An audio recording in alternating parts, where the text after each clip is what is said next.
Ahoj, teď jsem přišla z práce a mám volno, teďka je odpoledne a konečně jsem se dokopala k tomu, abych pro vás natočila, kde teďka bydlíme, takže si pojďte užít naše podkroví.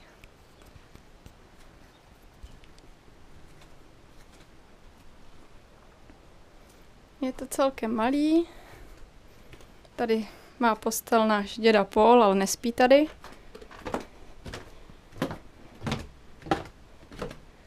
Tady spí náš Paul na gauči, většinou když každý den vytuhne, úplně opilej. Tady jsou vstupní dveře.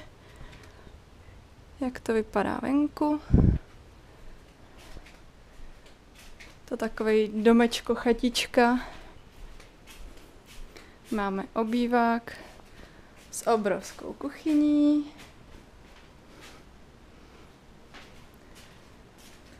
Akorát půjdu něco konečně uvařit. Nakoupila jsem hrozně moc věcí.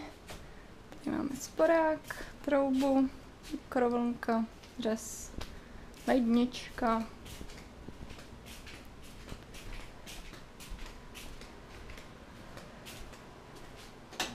Koupelna.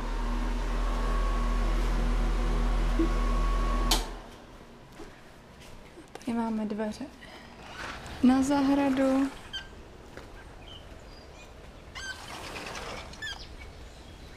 Takhle to vypadá na zahradě. Tady se dá grilovat, ještě jsme to nestihli využít. Takhle to vypadá v okolí.